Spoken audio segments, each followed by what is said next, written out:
I hope you're having a great week.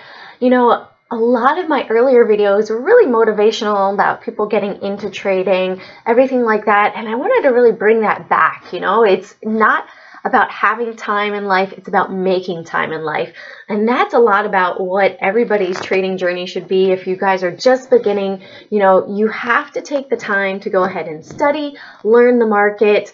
And I know for me that I had mentioned back in October, I really wanted to go ahead and try to put together a video series to try to help people learn how to trade, and not necessarily just one strategy because everybody is different, but really giving that foundation and laying that groundwork so people understand the terminology. They know what the SEC is. They know what an IPO is. They might know what Forex is after that. You know, really building that foundation like a pyramid, right? So first you have to build that foundation of knowledge. Then you put in the next level, reading charts, and then even more specific indicators that you might want to use, and then different tools to go ahead and hone in for that strategy that you might want to find, and then particular strategies that might work.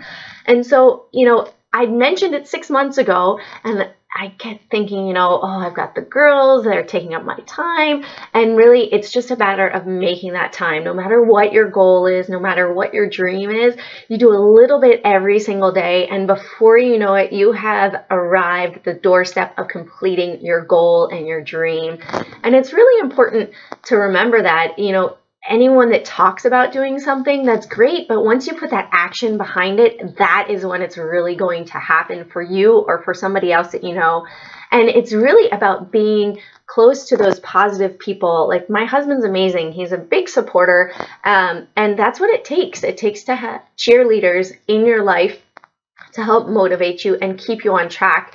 And that is really a lot of what the Modern Traders Summit is. You know, this is all like-minded people that want to see you succeed in trading. And that is why I've put this together. It's for people that really have an interest in seeing other traders succeed. Like Jeremy's awesome. He's really positive. Tracy's amazing in the oil world. Andrew's great at risk management. Sean is an options dude. He's great. Marina also is really big into helping newbie traders, especially with futures. And so it's really important to be able to surround yourself, find mentors that are going to be really positive. Yes, it's going to take a lot of hard work, but it's important to find people and cheerleaders along the way that keep you on that positive track. You can do it. It will take time. So be kind to yourself in the process and know that it's going to be a journey. It's not going to be overnight. It's not going to be immediate. Also, definitely one of the most amazing tools, you guys, if you have not checked it out, that I use every single morning for my watch list is Trade Ideas. And Trade Ideas has an AI, and now that AI has the capacity to do auto trading for you as well. And they have an amazing deal going on through Monday night of 20% off. The discount and link are down below in the description. So definitely check that out. And then we'll go ahead and get into the watch list. But first, I have to bring up my amazing long-term swing that I mentioned last week. I had Anadarko Petroleum here, and look, I mentioned it, this was Friday's candle right here. So if you got in here, say you got in at the high of the day, right, 47.66, look at where it was on Friday, 61.78. I mean, really, that's $15, right, that you are looking at in potential gains in a week, which was amazing. Now, this was a merger potential buyout. Chevron said they were going to buy it for $65, which were still, you know, $3 plus below that price, plus partial Chevron shares as well. And also Occidental had mentioned they wanted to go ahead and buy it for $70 at the same time. So anywhere between 65 and 70 is probably where the valuation of this one is going to be going. So I'm surprised that it actually tanked down. But if you look at it on the 15-minute chart, you can see it spiked up, went up to that almost 65 level, 64.20, and then pulled back down with a low of 61.43 for the day. So this one still looks like it has potential upside to it to continue with that swing. But, you know, guys, not all of my stocks that I'm mentioning are just day trade or intraday trade stocks. Many of them can be swing picks as well. It's ones to watch throughout the week because they are going to have that volume that they had the week before to potentially continue a move in that same direction for the week or even month or year. And let me show you the reason why I'd also recommended Anadarko was because you look at it here on the seasonality. Let me zoom it in for you guys. So this is from Equity Clock. Oops. So if you go to equityclock.com, you can look up different stocks. See Equity Clock right there. Let me zoom it out just a little bit here. Okay, so we were right here, the beginning of April. Look at that, from 4% up to almost 9%, right? That it could gain in seasonality for the month of April. Well, sure enough, it gained that, but it gained 32%, which is a little bit better than what I was expecting, but still amazing, right? So check out equityclock.com as well. Pretty cool site that will help you, not just seasonality, but the chart also has to indicate that it could have that potential swing to go along with it. And if you look, you can see it started to break above averages. This is the 50 right here. And so it had that movement potential behind it, and then boom, buyout, nice 32% gain. So I hope you guys profited off of that. Let's go ahead and get into the indexes for review. Oh, let me get rid of my Fibonacci's right here. Okay, so if we zoom in on this, right, this had been an upper channel resistance line that now looks like it has flipped to be support. We have the 4 EMA that's riding this as well, and we came down, we touched the 4, we dropped below the 4, came above it, closed above it, came down, closed right close to it, and then surged above.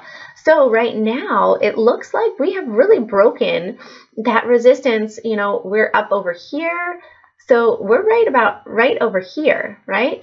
And 292 was the high before we had the big sell-off before, right? 291.69.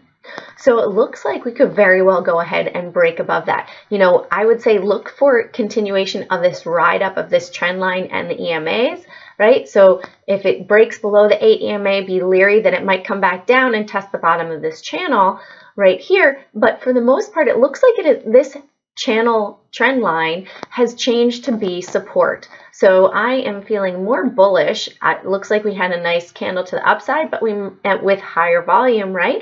And it looks like we're getting into a little bit close to being overbought. So potentially another up day on Monday, and then down potentially back to touch it, and then probably up the end of the week. So we probably will end up somewhere between, I would say, 290 and 292 by the end of week. And remember, this week, Good Friday, February 19th, the market will be, April 19th, what am I talking about, February? April 19th, the market will be closed. So remember that it is a shorter trading week.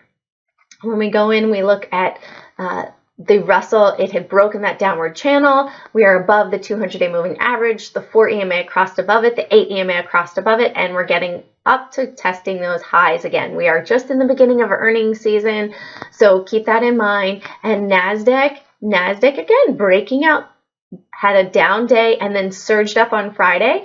So keep all this stuff in mind, you know, as long as we're keeping above these averages, still feeling bullish on the market as a whole. I definitely do like to look at Amazon. Amazon is right there. We are hanging around that 4 EMA, but it keeps bouncing off of the 4 EMA on the daily.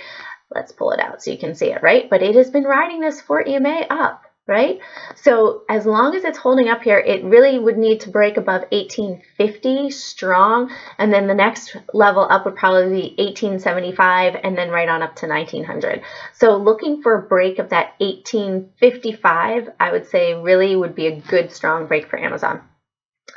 In my opinion. And as always, guys, this is just my opinion. I did have my Series 7 back in 2000. However, it is no longer current. So please trade with proper risk management and your own due diligence, as there is trading risk in any sort of instrument that you do trade.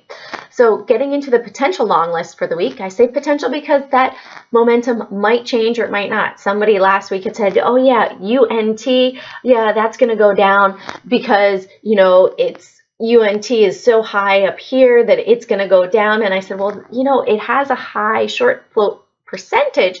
So there's so many people that say, hey, this one might go down because it's right here, right? I have my lines drawn, but I had it on that potential long list because of the fact that it had so many shorts that it had a potential to squeeze on Monday. And look at that, squeezed on Monday, went up, and then pulled back down the week, and then again squeezed up on Friday with the shorts being squeezed.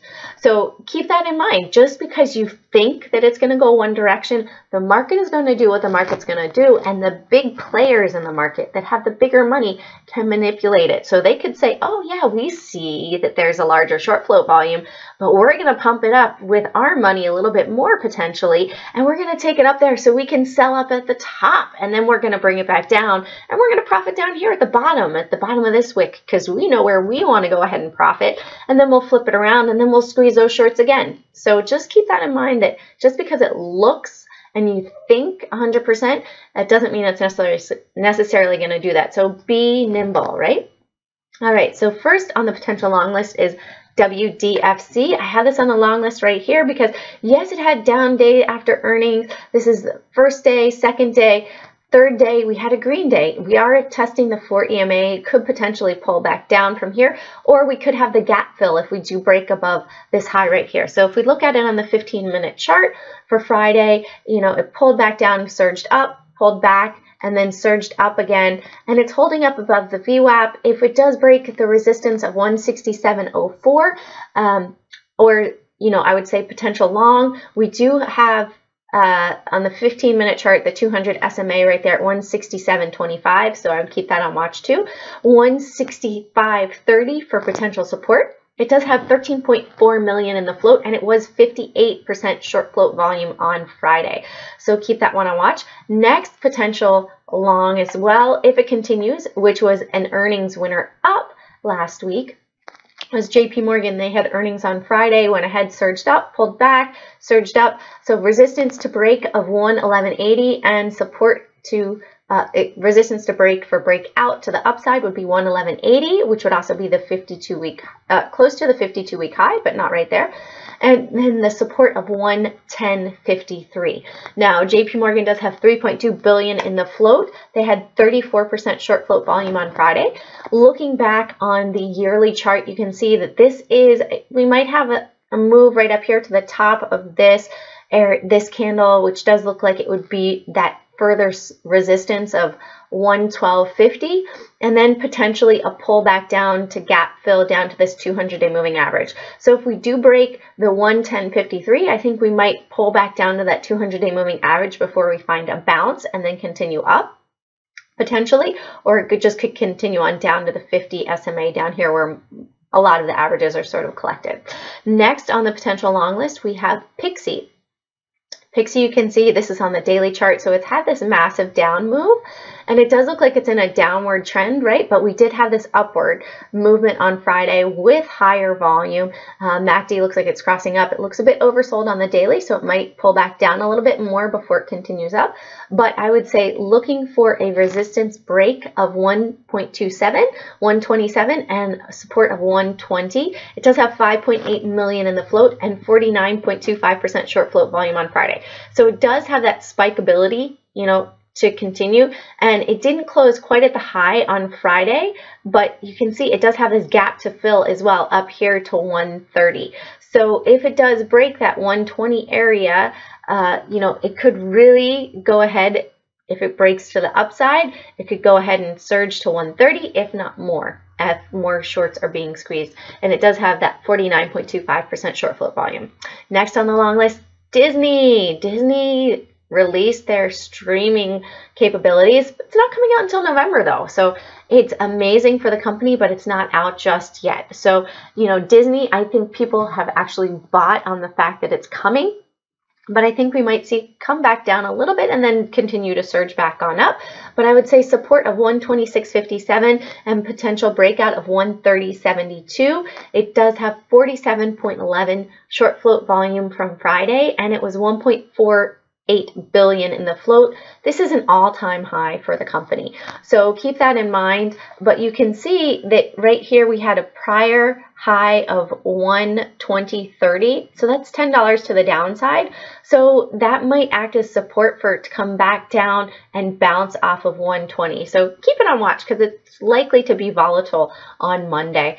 And next on the potential short list, we have, we have one more on the potential long, PXD. So we'll pull it back to the 15-minute chart, Great day on Friday, ended up strong on the day. So I would look for support of 166.83, resistance of 168.44, 168 million in the float, and 37.96% short float volume. You know, any time that you have it ending up at the high of the day, there's pretty good likelihood that that could continue up into Monday as well.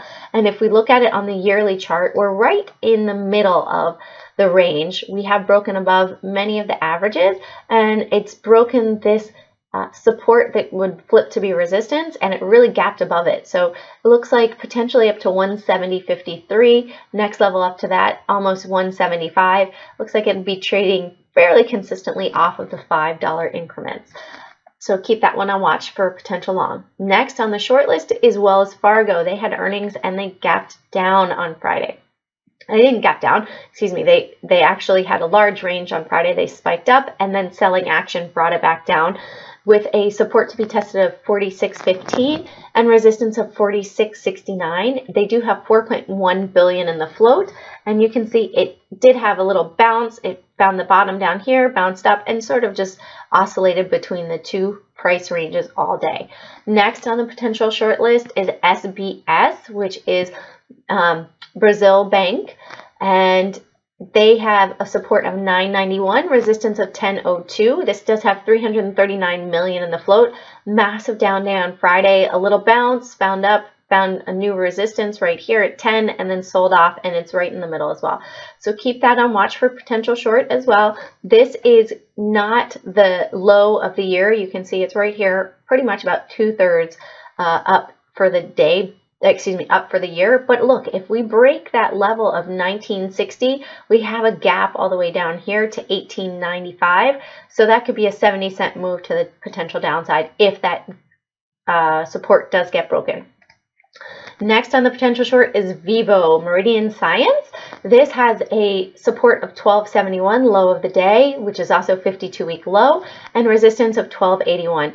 Now, this one, it does have 39 million in the float, so it is a little bit lower float, so keep that in mind if you are trading it. Looking back at a 5-year chart, you can see really that the low we had of 1075 is going to be really the area to watch. So potential $2 move to the downside. This has had 2 massive days down, showing a little bit oversold on, excuse me, 2 massive weeks down, showing a bit oversold. So it might have a bounce up before we see further continuation down. Just keep all that in mind if you're watching it and you're wanting to short it. Next potential short is Grubhub. Massive red day on Friday, found support at 64.60 and resistance around $66. It does have 78 million in the float, so I would look for that range to be broken one way or the other for the potential momentum trade on it. And you can see on the yearly, this did hit a 52-week low. If we go back to the 5-year, then next level of potential support, I would say, is roughly about 60. So another $5 down, maybe potentially 62.50, and then 60, and then on down to 57.50 probably. Yeah, 57.50 area, and then down to 55. So this one looks like it's going to be trading nicely off of the $2.50 increment. So keep that on watch. And final potential short is AirG. So AirG, you can see it looks like it's breaking out, right? So I have this on the short list because, oh, I didn't draw the resistance support here. The short list, because it is so overbought at the moment, that I do think that it does have potential to break down further. Oh, it's on a trend line here. Let's go ahead and draw that horizontal line right here, 1570. Looks like it would be our support to watch to be broken. So 1620 to the upside for resistance, 1570 to the downside. Now this one is low float with 7.9 million, so be careful with that. It could squeeze up further. I didn't see the short float volume, but in looking at it on a daily chart, we can see that it has gone parabolic, right? Parabolic from 1270 up to 16, so it's had almost a 50% move in the past week. So this could easily come back down. However, before it's gone up, it came back down, found support, and then it continued to surge. So this one might come back down to this prior resistance level. It might flip to be support about $14, so potentially $2 to the downside here. Potential longs, we have TR, which would be breaking out Tootsie Roll for an all-time high, right? So keep that one on watch. Tootsie Roll, just like Disney, that could continue out to break out potentially. We have PBF Energy. So PBF Energy, this is on a monthly chart. And you pull it back, it's testing this 50 SMA for the monthly chart. So this one could bounce off of there and be a nice upward swing up to the 50 on the weekly, right? So $40.67. So potential of $7 to the upside. I would say potential stop. Now, keep in mind, it does have earnings coming up on May 1st. So you might want to have that pre-earnings trade into it if it is able to continue to the upside. And just keep in mind, like I said, May 1st would be the earnings for it. And then we have OPI, final potential longer term swing. Again, it does have earnings coming up May 3rd. So keep it on watch. It looks like it's found support down here around 2650 area. And if it can break out from this resistance right here of 2880 or 2850 area, I would say this could have a nice move right on up to $31, if not potentially higher. This is the weekly chart again, so just keep that in mind. So we've got 1, 2, 3 potential weeks to watch this to the upside. All right, guys, as always, if you like my content, please like and subscribe. Definitely check out below if you would like to know more about my video series. Just sign up on the list and I'll be happy to keep you updated. And as always, carpe profit, seize those profits one trade at a time. Have a great week ahead.